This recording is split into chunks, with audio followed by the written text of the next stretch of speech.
पूर्वी खबर। जामुड़िया विधायक डॉक्टर बिजन मुखर्जी ने आश्रम के उत्सव में की शिरकत, शांत वातावरण की जमकर की तारीफ।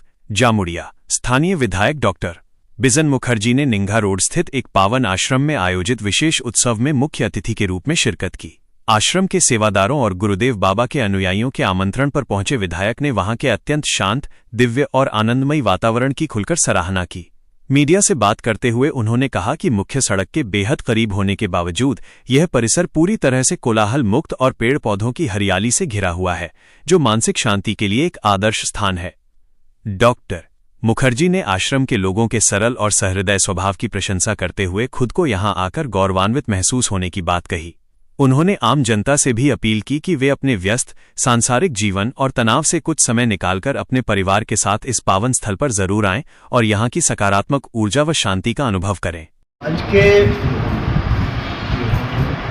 मन उत्फुल्ल करार मतन एवं मन के शांत करार मतन एक आनंद परिवेशेर मतन जे मनेर मध्य जाते फुटे ओठे सेरकम एक आश्रम आछे आमादेर निगार ठीक रास्तार उल्टो दिके। निगार जे मोड़टा रयेछे तार ठीक उल्टो दिके एकदम सादा रंगेर सादा फल गुरुजिर जे आश्रम रयेछे। तो आज के ओनादेर उत्सव छिलो, सेई उत्सवे ओनारा आमाके आमंत्रित करेछिलेन।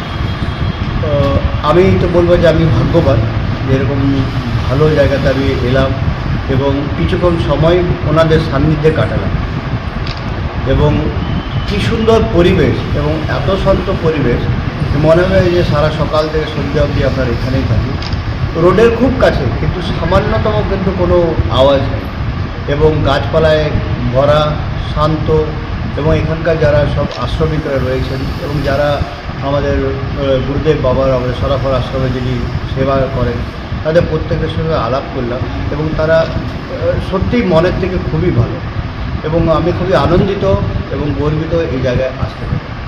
ধন্যবাদ যারা আজকে আমাকে নিমন্ত্রণ করেছেন, ডেকেছেন, সম্মান দিয়েছেন, তাদের সমস্ত আশ্রমিকদের সকলকে আমার নমস্কার।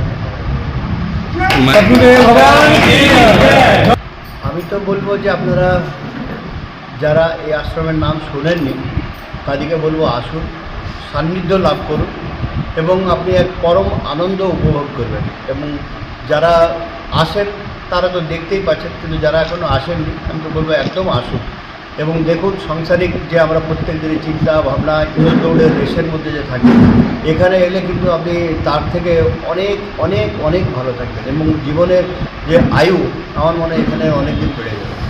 তো সেজন্য বলবো প্রত্যেকে আসুন, প্রত্যেক স্বামী স্ত্রী পুত্র কন্যা মা বাবা সকলকে নিয়ে আসুন এবং দেখুন এই আশ্রম কী সুন্দরভাবে গড়ে উঠেছে এবং এখানকার শান্তিময় যে বার্তা সেগুলো শুনুন, দেখুন, প্রত্যেকেরই ভালো।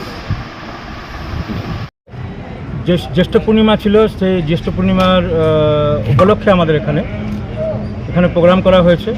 জ্যেষ্ঠ পূর্ণিমা বিশেষ পূর্ণিমা, যেটা ভগবান বিষ্ণুর অত্যন্ত প্রিয়তম মাস। তাই আমরা এই মাসে আমরা হাবন যজ্ঞ করি, প্রত্যেক মাসেই করি। আজকে একটু বিশেষ, তাই আমি বিধায়কজিকেও ডাকলাম, আপনারাও আসলেন। এটা ভগবান মহর্ষি সদ্গুরু সদাফলদেবজি মহারাজের আশ্রম। উনি 17 বছর হিমালয়ের গুহায় তপস্যা করেছেন। আর তপস্যা করে উনি অনুভব করেছেন পরমাত্মা মন্দির মসজিদের বিষয় নয়, পরমাত্মা ভগবান বা খুদা আল্লাহ গড যাই বলে মানুষ বলে ভাবে, সেটা নিজের ভেতরেই আছে, বাইরে নেই। তাই বাইরে সবাই আমরা খুঁজে বেড়াই, কিন্তু আমরা যদি মেডিটেশন করি তাহলে আমরা ভেতরে পাবো। তাই ইউনাইটেড নেশন থেকে আমাদের মান্যতা এই জন্য দিয়েছে, ইউনাইটেড নেশন থেকে মান্যতা দিয়েছে কি বিনা ওষুধে আমাদের 10 মিনিট সকাল সন্ধ্যায় ধ্যান করলে mental depression, hyper tension, dementia যেরকম রোগও আমাদের ঠিক হয়ে যায় এই মেডিটেশন করে। এই জন্য ইউনাইটেড নেশন মান্যতা দিয়েছেন। আমাদের আদরণীয় প্রধানমন্ত্রীজিও এর সঙ্গে যুক্ত আছেন, আদিত্যনাথ যোগীজিও এর সঙ্গে যুক্ত আছেন, পঙ্কজ মোদীজি এর সঙ্গে যুক্ত আছেন। অনেক বড় বড় যারা কিং কমনার সবার জন্যই। আর আজকাল তো ডাক্তাররাও প্রেসক্রাইব করেন যে মেডিটেশন করার জন্য। মেডিটেশন করলে হার্ট অ্যাটাক বা অকাল মৃত্যু থেকে মুক্তি পাওয়া যায়। আর এটা ভারতের প্রাচীনতম গুহাবিজ্ঞান। গুহার মধ্যে যারা ঋষিমুনিরা থাকতো তাদের কাছে কোনো মেডিকেল হেল্প থাকতো না, কিন্তু 300 বছর 200 বছর কী করে বেঁচে থাকতো? একমাত্র ভারতের প্রাচীনতম ঋষির প্রণীত এই জ্ঞান মেডিটেশন করে ওরা বেঁচে থাকতো। তাই আমাদের এই ঋষি প্রণীত জ্ঞান অমর হিমালয় যোগী ভগবান মহর্ষি সদ্গুরু সদাফলদেব যোগী মহারাজের আশ্রম, এখানে মাঝে মাঝে আমাদের প্রোগ্রাম হয়। আমাদের মুখ্য আশ্রম বেনারসে, ওখানে সর্বেদ মহামন্দির আছে, ওখানে এক একটা 4টে ফ্লোর আছে, এক ফ্লোরে 20,000 লোক বসতে পারে। हमारे चैनल को लाइक शेयर सब्सक्राइब करना ना भूलें और बेल आइकन को दबाना ना भूलें और देखते रहें